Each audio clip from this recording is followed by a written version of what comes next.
Jawab Tuhan, kalau sekiranya kamu mempunyai iman sebesar biji sesawi saja, kamu dapat berkata kepada pohon ara ini, terbantunlah engkau dan tertanamlah di dalam laut, dan ia akan taat kepadamu. Yesus langsung membawa mereka kepada suatu jenis iman. Amin. Iman sebesar biji sesawi. Kenapa biji sesawi dipakai untuk ukuran iman yang harus dimiliki oleh setiap orang? Karena biji sesawi adalah biji yang paling kecil dan yang tak bisa disilangkan. Yesus berbicara tentang kemurnian. Amin. Suatu iman yang murni, iman yang bukan iman mentalitas, tapi iman spiritual. Amin. Iman yang selalu percaya kepada firman-Nya dan tidak meragukan firman Tuhan. Amin. Maka dengan iman yang seperti itu, kamu bisa. Amin. Dengan iman yang seperti itu, kamu bisa melakukannya. Kamu bisa mengampuni seorang yang bersalah kepada kamu. Seperti Yesus mengajar kepada mereka di dalam doa Bapa kami. Ampunilah Tuhan mereka yang berbuat jahat kepada kami. Amin. Sebagaimana Bapa mengampuni kami, demikianlah Tuhan kami mengampuni mereka yang berbuat jahat kepada kami. Haleluya. Itulah kasih.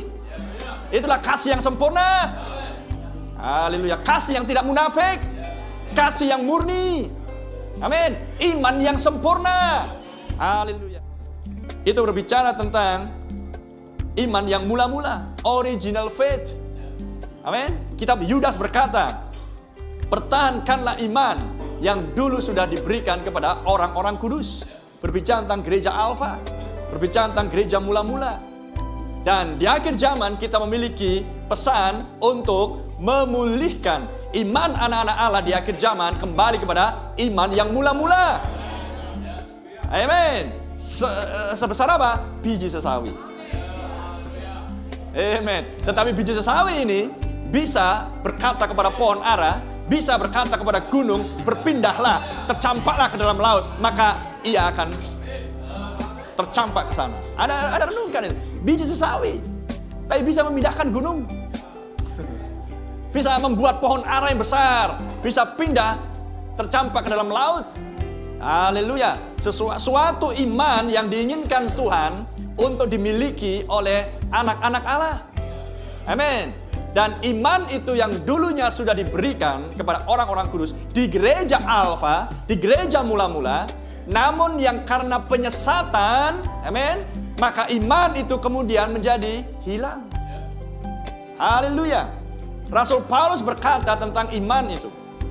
Iman itu yang dulunya hendak ku binasakan, namun sekarang iman itulah yang ku beritakan. Berbicara tentang faith of Christ. Imannya Kristus Yesus. Haleluya. Dia mengerjakan segala sesuatunya oleh iman. Dan iman adalah pewahyuan. Amin. Iman adalah pewahyuan. Haleluya. Yesus mengenali siapa dirinya. Apakah dirinya di dalam nas-nas kitab suci. Dia tahu di mana nas-nas kitab suci berbicara tentang dirinya dan pelayanan yang sedang dia lakukan di zaman tersebut. Dan Yesus memiliki iman untuk nas-nas firman Tuhan tersebut. Sehingga Yesus sukses di dalam pelayanan dia di bumi. Amin. Haleluya. Dan itulah imannya Yesus Kristus. Dan sekarang iman itu yang diberitakan oleh Rasul Paulus. Dan iman itu juga yang harus dimiliki oleh gereja. Dan itulah yang dulunya dimiliki oleh gereja Alfa. Amin. Imannya Kristus di dalam mereka. Terpujilah nama Tuhan. Dan mereka percaya kepada setiap pemberitaan firman Tuhan. Oh, haleluya. Iman sebesar biji sesawi. Haleluya. Dan itulah yang sedang dinyatakan di zaman ini. Di mana kita harus kembali kepada iman yang mula-mula. Original faith. Iman yang murni. Yang datang dari pemberitaan firman yang murni. Karena iman timbul dari pendengaran akan firman Yesus Kristus. Terpujilah nama Tuhan. Saya bisa melihat 7 zaman gereja di Lukas pasal 17 ini. Amin. Dan diakhiri dengan, jikalau imanmu sebesar biji sesawi saja. Berbicara tentang iman yang murni, iman yang mula-mula. Haleluya. Dan Yesus sendiri mendatangkan jenis iman yang seperti ini. Itulah sebabnya dia berkata, ikutlah aku, teladanilah aku. Amin. Contohlah aku. Haleluya. Anda harus mencontoh tindakan iman yang dilakukan oleh Yesus Kristus. Pekerjaanku adalah melakukan kehendak Bapa dan menyelesaikannya. Itulah makananku. Amen. Haleluya. Anak tidak bisa berbuat apa-apa sebelum melihat Bapa mengerjakannya. Lihat jenis iman yang dimiliki oleh dia. Haleluya. Iman yang tidak pernah mengarahkan apapun kepada dirinya sendiri selain kepada Dia yang mengutus dirinya. Amin. Membawa setiap orang kepada Dia yang mengutus dirinya. Amin. Dia mengetahui nas-nas kitab suci yang berkenaan tentang dirinya dan pelayanan dirinya dan pekerjaan dirinya di zaman tersebut. Dan dia tidak pernah bias, dia tidak pernah meleset dari fokus, dia tidak melenceng dari target. Amin. Dia mengesampingkan segala sesuatu yang bisa mengganggu pelayanannya. Dia punya hak untuk punya istri, dia punya hak untuk bisa punya gaji, dia punya hak untuk bisa punya rumah, dia punya hak seperti yang dimiliki juga oleh manusia-manusia yang lain. Tapi dia singkirkan semuanya itu. Haleluya. Dia ingin hidup untuk melayani Bapaknya dan menyelesaikan bisnis Bapa. Terpuji nama Tuhan. Dan Anda harus memiliki iman untuk bisa mengerjakan hal-hal itu dengan benar. Iman di dalam apa yang dikatakan oleh firman Tuhan. Haleluya. Sehingga dia bisa berkata kepada orang-orang Yahudi, sebelum Abraham ada, aku sudah ada. Amin. Karena Abraham menantikan hariku. Oh, haleluya. Iman jenis apa yang sedang dinyatakan oleh Tuhan Yesus. Amin. Dan dia bisa berkata, jikalau kamulah murid-murid Musa, maka kamu akan tahu siapa aku. Karena Musa berbicara tentang aku. Bahwa seorang nabi akan dibangkitkan dari tengah-tengahmu. Aku yang dimaksudkan. Amin. Dan dia berkata kepada perempuan Samaria di sumur Yakub tersebut, engkau sedang berbicara kepada orang yang kau maksudkan. Aku tahu Tuhan, engkaulah Mesias. Akulah itu. Amin. Haleluya. Dia kenal siapa dirinya. Iman adalah pewahyuan. Sesuatu yang disingkapkan oleh Tuhan ke dalam hatimu sehingga Anda mengenal siapa dirimu. Amin. Anda mengenal siapa dirimu. Praise the Lord. Haleluya. Mengenal Tuhan adalah hidup. Haleluya. Karena kalau Anda mengenal Tuhan, Anda akan mengenal siapa dirimu. Sebab Tuhan akan menyingkapkan siapa dirimu yang sudah Dia kenal sebelum dasar dunia ada. Amin. Anda tidak bisa mengenal siapa dirimu sebelum Anda mengenal Tuhan. Sebab Dia sendiri yang harus turun menyapa Anda. Dia sendiri yang harus turun mencari Anda. Dia sendiri yang harus turun menemukan Anda. Dia sendiri yang harus turun untuk memanggil Anda. Tanpa semuanya itu, mustahil Anda dan saya mengenal siapa saya. Haleluya. Karena bukan manusia yang mencari, tapi Tuhan yang mencari. Amen. Mulialah nama Tuhan. Adam, Adam, di manakah engkau? Apakah Adam mencari Tuhan? Tuhan yang mencari Adam. Amin. Dan kenapa Tuhan mencari Adam? Karena Adam jatuh ke dalam dosa.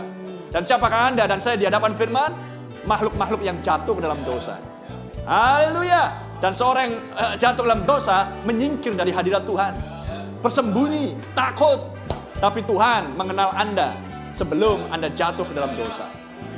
Sehingga Dia turun sendiri dan memanggil Anda. Amen. Apakah Anda mendengar Dia memanggilmu? Glory, glory, glory. Haleluya. Dan bagaimana mungkin Anda bisa mendengar Dia memanggil jika Anda tidak memiliki iman? Iman sebesar biji sesawi. Dan di manakah iman ditempatkan Tuhan? Di dalam jiwa. Amin. Ada 5 panca indera tubuh, ada 5 panca indera roh manusia, tapi hanya ada 1 indera di dalam jiwa. Amin. Iman atau ragu-ragu. Haleluya. Terpuji nama Tuhan. Dengan iman itulah yang telah ditempatkan Tuhan ke dalam jiwamu. Jiwamu adalah dirimu sendiri. Itulah yang asli. Maka ketika Roh Kudus firman berbicara, Anda mampu mendengar. Anda mampu menyela firman dengan amin. Anda merespon firman Tuhan. Anda mendengar, Anda menerima, Anda bertindak atas apa yang Anda dengar. Haleluya. Itulah iman. Amin. Pekerjaan-pekerjaan, perbuatan-perbuatan adalah ekspresi iman. Terpuji nama Tuhan. Sangat mustahil bagi seorang untuk mampu mendengar roh berbicara jika ia tidak berasal dari dia. Sebab untuk berhubungan dengan bumi ini dan alam semesta, Anda butuh tubuh ini dengan 5 panca indera. Tapi untuk berhubungan dengan sorga dan Allah yang diam di sorga, Anda tidak bisa memakai 5 panca indera tubuh jasmani. Hanya ada satu yang bisa terkoneksi untuk bisa berhubungan, yaitulah iman. Amin. Tanpa iman tidak ada seorang pun yang berkenan kepada Allah. Haleluya. Dan Yesus katakan di sini, kalau kamu punya iman sebesar biji sesawi, iman yang murni, iman yang tidak bisa disilangkan, amin. Itulah iman yang orisinal, haleluya, yang berasal dari Tuhan sendiri. Maka Anda akan kontak dengan Dia yang tak terlihat. Dan Anda akan rela untuk mentaati setiap perkataan Dia. Tidak ada keraguan di dalam hatimu. Karena imanmu selalu kontak dengan yang tertulis. Dengan suara Roh Kudus yang berbicara melalui nas demi nas, nas demi nas. Amin. Sehingga Anda mampu melakukan apa yang dituntut oleh Tuhan. Bahkan di dalam hal pengampunan sekalipun. Ampunilah musuh. Betul? Ampunilah dia yang sudah berbuat jahat kepadamu. Amin. Berbuat baiklah kepada mereka yang berbuat jahat kepadamu. Tumpuklah bara ke atas kepalanya. Berikan tempat kepada Tuhan supaya murkanya akan melanda orang tersebut. Karena pembalasan adalah hakku, haknya Tuhan. Ku, K besar, bukan K kecil. Amen. Haleluya. Terpujilah nama Tuhan. Terlebih jika itulah saudara dan saudarimu. Amin. Terlebih jika itulah saudara dan saudarimu. Amen. Ampunilah dia. Terpujilah nama Tuhan. Apakah Anda mampu mengampuni? Atau Anda terpaksa mengampuni? Sedangkan semuanya harus datang dari hati. Tidak bisa hanya dengan lip service. Sebab jika Anda mengampuni datang dari hatimu, Anda akan menerima dia apa adanya. Anda tidak akan mengungkit-ungkit kesalahan dan dosanya. Amin. Anda akan menerima dan mengasihi dia apa adanya. Haleluya. Terpuji nama Tuhan. Penebusan sepenuh